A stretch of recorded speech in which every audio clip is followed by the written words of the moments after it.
We Are Done with the 90s is definitely up there with some of the stupidest shit I have ever had to cover while doing this job, but it's become so prevalent that I do have to discuss it as much as I tried to ignore it. Hello everybody, welcome to Awesome Rusty Bucket. Subscribe to the channel if you have not already and drop a like on this video. It only takes 1 second and it makes a massive difference on how the video performs in the YouTube algorithm. Also, this Wednesday we are going to be live on the shoot around with the editor of this channel, Nicholas Hankel. Obviously he is far more than that, but that's what you probably know him to be here. His podcast is always linked in the description. It's better than the shoot around, to be completely honest with you. Not to dig on my own podcast, but it's just the reality. But with that said, let's talk about this 90s. We're done with the 90s thing because apparently there's a bunch of fucking morons on Twitter that think that TikTok is single-handedly going to bring down Michael Jordan's legacy. So I don't even really know where to begin with this. Where I do know that I'm not going to venture is actually bothering to engage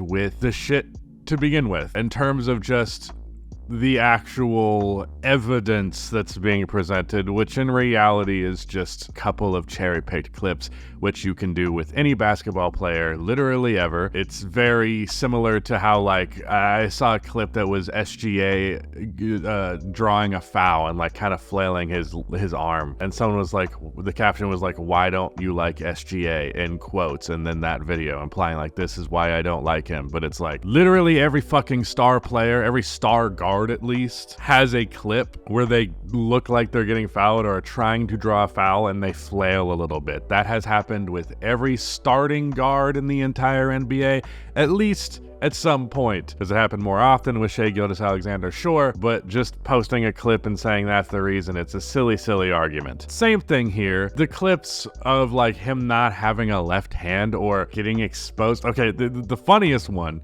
is this post that's like trying to make fun of MJ for, you know, getting scored on by Clyde Drexler. Like literally just a game where Clyde Drexler went off against Michael Jordan. There's a couple of clips where he punks him. And it's like, did you think that people thought Michael Jordan never got scored on? Did you think that people thought that superstar players, who was the best player on a finals team, second best player on a championship team, that player couldn't get Michael Jordan occasionally?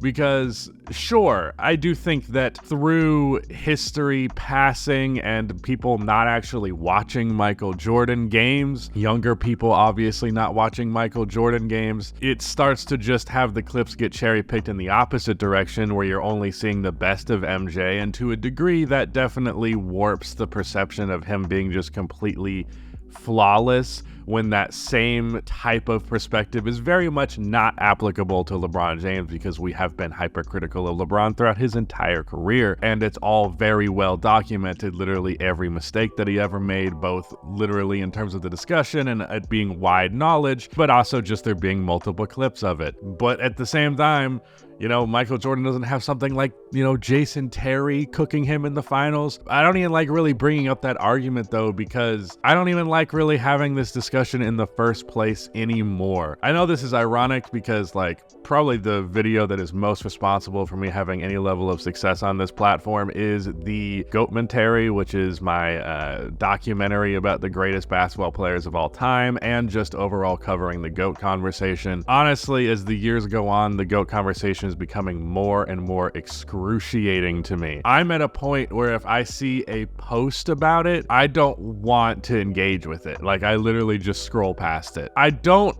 think it's wrong to participate in discussion about who's the better player between these two, but I do think the lengths that people go to make points, which are often complete horseshit, as I previously said, to discredit their legacy or to act like they just weren't good basketball players. It's fucking silly and dumb, and that goes both ways, absolutely. And something I'm seeing a lot from this "we're done with the 90s" crowd is that it's like revenge. Okay, first of all, you guys are sniffing your own farts way too much and thinking that you're proving so much more than you are. It's actually very funny how much these guys think they like just have completely changed the meta, when in reality this is just another passing fad and the conversation will remain the same in the future because most people can sniff the bullshit out on this one. But regardless of that, the argument that they've been making is like, well, people have been unfair to the legacy of LeBron James throughout his entire career, so now we're going to be unfair. Not necessarily using those words, but that's definitely the perspective that they have. And I've seen it gone to some pretty fucked up places, including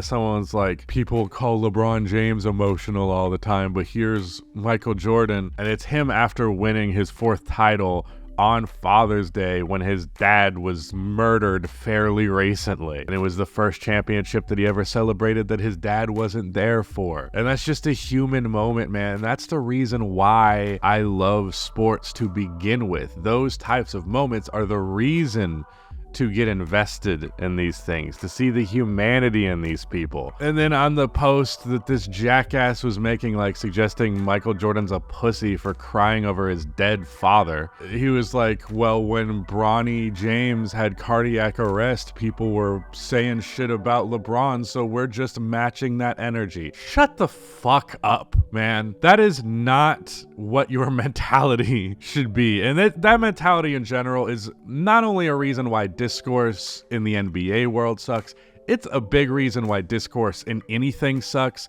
why having a conversation with anyone is painful so often in an online space. Why is your mentality, hey, I saw this person being a dick, so I'm going to be a super mega dick in the opposite direction, even though I'm acknowledging that I'm being inhumane, I'll do the same thing just back at them. And then it's just a volleyball back and forth of seeing who can be the shittiest, most inconsiderate asshole. And then it's left to the rest of us to read these two fucking idiots going back and forth on either end of the argument. It's exhausting. It's truly exhausting. I'm so tired of this mentality because really what it boils down to is I think if you are strongly in one of these camps, and I mean both ways, if you are just a fucking through and through LeBron James hater, or you are a through and through Michael Jordan hater, not just because you have legitimate reasons to hate them, but specifically because you want the other guy to have his legacy be propped up more or be respected more.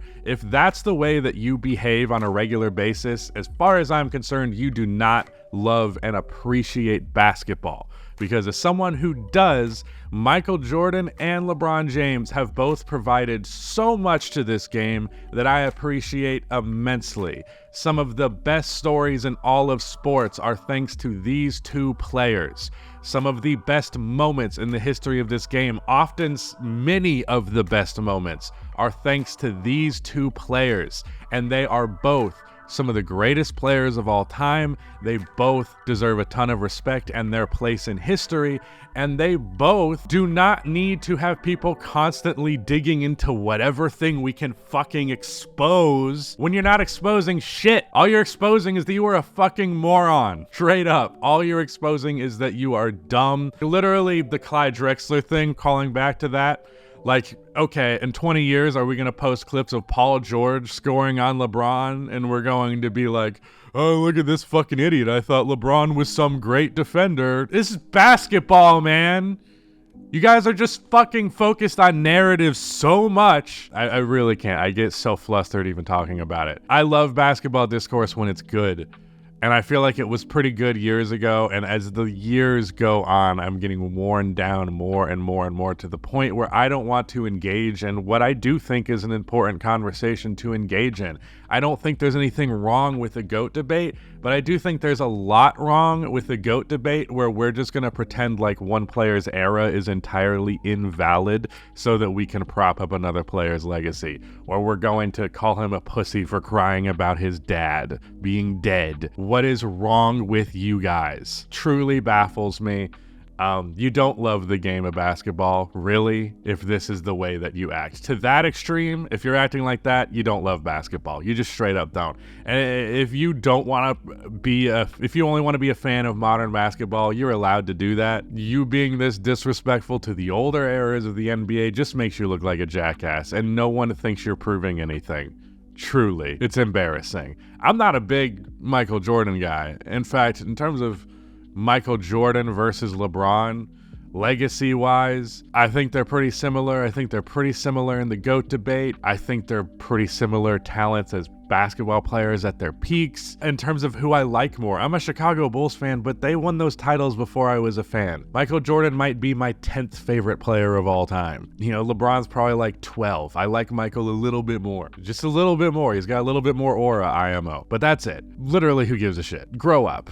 Please. I've been asked to have the discussion about the 90s thing quite a bit, and I tried to ignore it for a while, as I said, but I did it, so it's over. I've talked about it, and I've checked that box. But in order to just give myself a little bit of a break, I want to talk about at the end of this video something that I really enjoy. You guys do not have to watch if you do not care, which I expect many of you not to, but I am a huge movie guy, and the Oscars were last night. I'm typically not a big Oscars person either, but this last year had one of the best movie years I think ever, and especially in my adult life, especially as I have been actively following the conversation about what the best movies are, which is probably like the last 6 years or so. I'm not that old yet. I'll be dead soon, 24. I'm knocking on death's door. Anyways, I want to talk about the Oscars because the movies being as good as they were this year, I actually had a lot of investment in who would win what awards.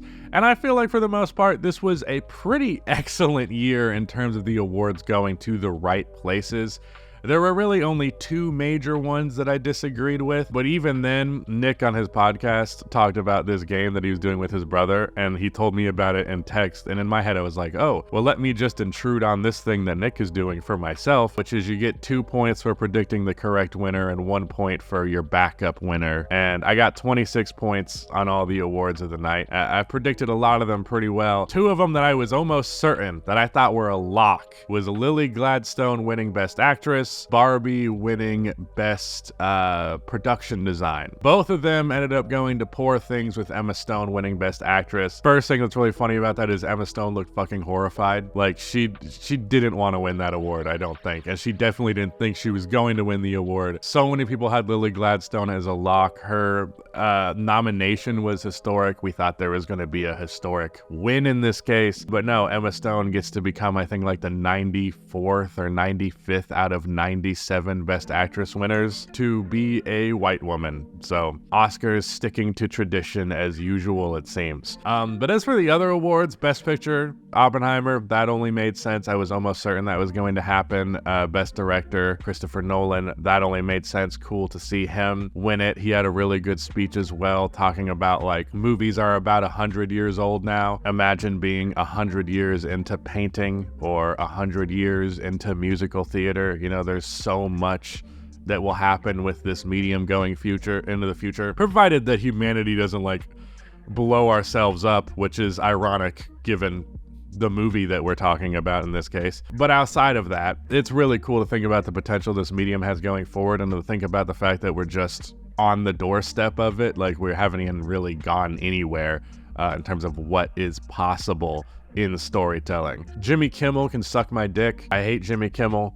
He always annoys me. He's not the worst of the late night hosts, but he's up there. Made some joke when the animated category was presented, like, I bet you guys let your kids pick your ballots this year for this one. Fuck you. Animation is a valid medium. A lot of animation is truly excellent art and storytelling, and it's so fucking disrespectful. And the one thing I gotta say about the Oscars, year after year after year after year, every time there's a host who makes a joke who's like, well, this movie was long. Isn't it such a chore to watch movies? We're at a celebration of movies, dog. Shut the fuck up. I saw Killers of the Flower Moon in theaters. It really wasn't that long. It was paced super well. I mean, it is a 3-hour movie. Objectively speaking, it's long. It was paced super well. It was not a slog. You just don't like movies like that, dude. Can we have someone who actually likes movies host this award for once? Because that'd be great. That was great. John Mulaney, I really want him to host. He actually seems to like movies, and he's way fucking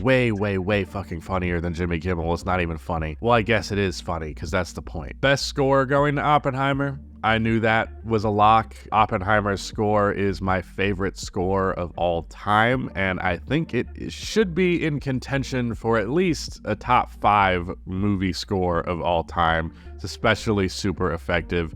Best sound went to Zone of Interest, which didn't surprise me too much. I thought Honestly, I was kind of going on the logic of old Oscar years, which is it really just seems like the people doing the voting on these Oscars just watch the most popular movies of the group and vote on that. In that case, I thought Oppenheimer was going to win, but Zone of Interest was my second pick. Yeah, Best Actress, Cillian Murphy. Again, that made sense. Robert Downey Jr., Best Supporting Actor.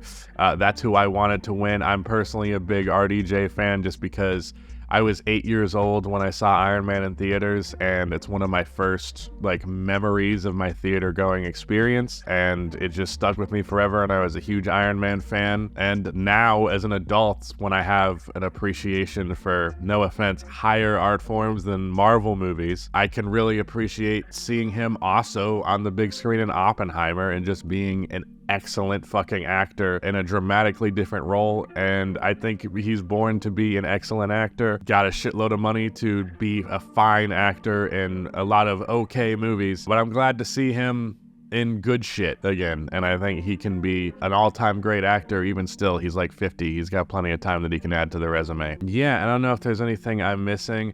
I do want to just say for Killers of the Flower Moon, the fact that it won nothing is crazy to me, man. Lily Gladstone should have won Best Actress. I also thought it would win Best Editing. That went to Oppenheimer as well. Oppenheimer won a lot, which I expected, because Oppenheimer is the very rare case of a very Oscar type of movie also being one of the most successful movies of the year.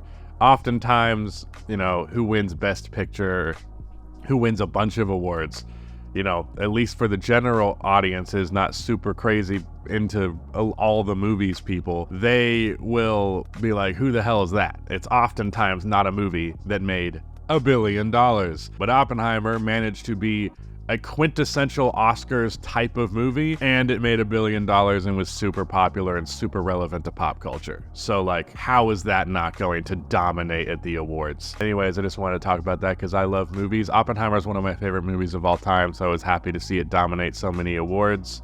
And if it didn't win Best Score, I was actually going to have a mental breakdown at the absurdity of that. Anyways, that is it. Shout out to Nick for editing this video, and goodbye.